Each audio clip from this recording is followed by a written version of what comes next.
When it comes to professional skills వెసెస్ life skills sir, అంటే professional స్కిల్స్లో languages మీద పట్టు కానీ, నువ్వు చేసే క్వాలిటీ ఆఫ్ కోడ్ కానీ, అండ్ లైఫ్ స్కిల్స్లో నీకు టీమ్ స్పిరిట్ కానీ, కమ్యూనికేషన్ స్కిల్స్ కానీ, అడ్హరింగ్ టు ప్రాజెక్ట్ టైమ్ లైన్స్ కానీ, డిసిప్లైన్ కానీ.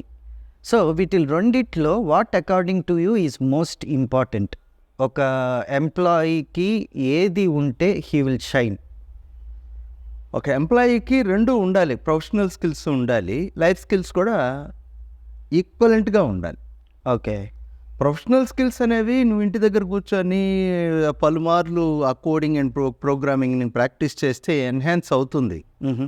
At the same time life skills అనేవి అలా కావు, ఎందుకంటే you have to work with the your peers and employees. Okay. నీ చుట్టూ ఉండేటువంటి వర్క్ ఎన్విరాన్మెంట్లో ఎంతమంది ఎంప్లాయీస్ ఉంటారో వాళ్ళందరితో కలిసి నువ్వు పనిచేయాల్సి వస్తుంది. ఓకే. అంటే ఒక ప్రోగ్రామ్ని ఒక ప్రాజెక్ట్ని ఒక 10 మంది 20 మంది లేదంటే 100 మంది 1000 మంది అంటే based on the size of the project you have to work.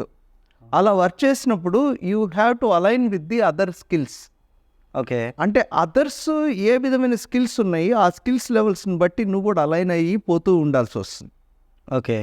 అంటే of course you can complete your task, you can accomplish your task within half day, but you have to align that with the peers and employees in the work. Yes, అవును. అలా చేసినప్పుడు communication skills కానీ, team spirit కానీ, అవును, ఇవన్నీ కూడా life skills అనేవి it will play a predominant role. అవును, అవును. సో ప్రొఫెషనల్ స్కిల్స్లో కావాల్సింది ప్రొఫిషియన్సీ, దట్ మీన్స్ నైపుణ్యము. లైఫ్ స్కిల్స్లో కావాల్సింది హ్యాండ్స్ ఆన్ ఎక్స్పీరియన్స్. ఓకే. అంటే life skills are totally depend upon your work environment. నీ వర్క్ ఎన్విరాన్మెంట్లో ఉండేటువంటి అప్స్ అండ్ డౌన్స్ అన్నిటినీ, అంటే వర్క్ అంటే మిగతా ఎంప్లాయీస్ యొక్క అప్స్ అండ్ డౌన్స్తో కలిసి అవును, నువ్వు అలైన్ అయ్యి అవును, ప్రాజెక్ట్ అకంప్లిష్ చేయాల్సినటువంటి ఆవశ్యకత ఉంటుంది. అవును. అప్పుడు పెర్ఫార్మెన్స్ ఇంప్రూవ్ చేసుకోవాలి, పక్కనోడేం పెర్ఫార్మెన్స్ ఇంప్రూవ్ చేసుకోవాలి, తర్వాత టోటల్గా నీ ప్రాజెక్ట్ని అకంప్లిష్ చేయాలి. ఓకే. సో మీరు 14 years నడిపారనమాట this Dennis స్క్వాడ్ని.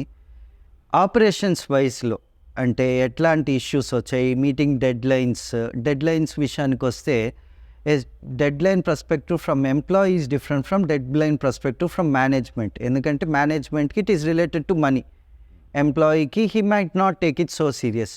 So at any point of time మీరు ఎన్ని ప్రాజెక్ట్స్ డిప్లాయ్ చేసేటప్పుడు are there any situations where you have faced tight deadlines కానీ ఆర్ వెరీ క్రిటికల్ సిచ్యువేషన్స్ కానీ, అట్లాంటి టైంలో మీరు ఏం చేశారు? How you came out of that? నేను ఎప్పుడు కూడా డెడ్ లైన్స్ని ఎప్పుడు కూడా మా ఎంప్లాయీస్కి చెప్పేవాడిని కాదు.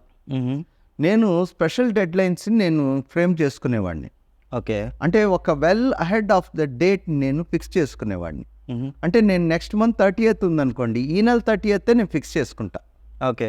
నేను అలా ప్లాన్ చేసుకున్నప్పుడు మా ఎంప్లాయీస్కి నేను ఏ టాస్క్ ఇచ్చినప్పటికీ కూడా ఎటువంటి పరిస్థితుల్లో వాళ్ళకి స్ట్రైన్ని క్రియేట్ చేసేవాడిని కాదు, స్ట్రెస్ని క్రియేట్ చేసేవాడిని. సారీ. నేను ఎప్పుడైతే well ahead of time lines నేను ఎంచుకొని ఉంటానో, నా ఎంప్లాయీస్ దృష్ట్యా అంటే నేను ఇవ్వాల్సినటువంటి డెలివరీ డేట్స్కి ఇక్కడ జరిగేటువంటి ఇంటర్నల్ డెలివరీ డేట్స్కి చాలా డిఫరెన్స్ ఉండేది. అలా నేను స్ట్రెస్ని ఎప్పుడూ కూడా ఫీల్ కాలేదు. ఇంకోటి నా కాంటాక్ట్స్ నన్ను చాలా స్ట్రెస్ రిలీవింగ్కి ఉపయోగపడ్డాయి. అంటే నా దగ్గర పనిచేసి ఐటీ ఇండస్ట్రీలోకి వెళ్ళినటువంటి హైలీ ప్రొఫెషనల్ ఎంప్లాయీస్, వాళ్ళని ఎప్పుడైనా నేను రీకాల్ చేసేవాడిని, నాకు వచ్చి హెల్ప్ చేయాలరా మీరు అని. ఓకే. అప్పుడు వాళ్ళు వచ్చి they use to rescue the operation and they could complete the deadlines within the timelines. Number of ప్రాజెక్ట్స్ని డీల్ చేసేటప్పుడు, ఒక 10 projects ఇన్ ప్యారలల్లో డీల్ చేసేటప్పుడు there will be immense amount of stress from management perspective అనమాట.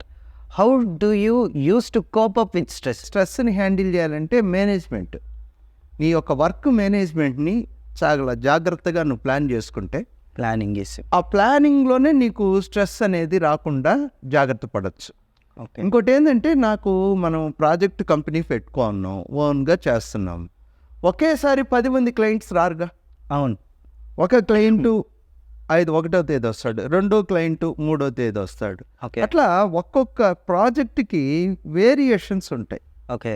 మనం ఒక ప్రాజెక్ట్కి కావాల్సినటువంటి ఎంప్లాయీస్ని, ఒక సెట్ ఆఫ్ ఎంప్లాయీస్ని మనం సెట్ చేసి వాళ్ళకి ఆ వర్క్ అసైన్ చేసినప్పుడు అలా స్ట్రీమ్ పోతూ ఉంటుంది. ఓకే. ఇంకో ప్రాజెక్ట్ వస్తుంది, దానికి కొంతమందిని అరేంజ్ చేస్తాం. అలా అది అయిన తర్వాత ఇంకో ప్రాజెక్ట్ వస్తుంది. ఆ ప్రాజెక్ట్కి ఫస్ట్ ప్రాజెక్ట్ తోడు అయిపోయి ఉంటుంది, ఓకే. ఆ ప్రాజెక్ట్ అకంప్లిష్ అయి ఉంటుంది. వాడిని తీసుకొచ్చి దీంట్లో డిప్లాయ్ చేయడమో, లేదా కొత్త టీమ్ ఆఫ్ పీపుల్ని మనం డిప్లాయ్ చేసుకోవడమో అలా ఉంటుంది. కానీ రోజు మనం టైం టు టైం ఏది ఎక్కడ ఉంది అనేటువంటి టైం లైన్స్ని చూసుకుంటూ, ఓకే. మనం నోట్ చేసుకుంటూ, మ్మ్. దాని ప్రకారం మనం ఎంప్లాయీస్ అందరినీ మనం స్క్రమ్ మీటింగ్స్ పెట్టుకుంటూ, మ్మ్. మనం వాళ్ళందరూ కరెక్ట్గా చేస్తున్నారు లేదో చూసుకుంటూ, అంతకంటే ఏముంటుంది ప్రాజెక్ట్ మేనేజర్గా. సో అప్పుడు స్ట్రెస్ అనే పాయింట్ ఎందుకు వస్తుంది? అవును, అవును. ఇట్స్ ఇప్పుడు when it is going in a streamline and you have a buffer timelines, there won't be any sort of stress ఉండదు. Sometimes the employees will be away from the organization. Okay. అంటే కొంతమంది ఎంప్లాయీస్కి వేరే job వచ్చేస్తుంది. మంచి critical మూమెంట్లో ఉండేటువంటి ప్రాజెక్ట్లో నుంచి కొంతమంది క్రిటికల్ ఎంప్లాయీస్ వెళ్ళిన సందర్భాలు ఉన్నాయి. ఓకే. అప్పుడు I used to deploy the people who are highly efficient and who are working in the industry.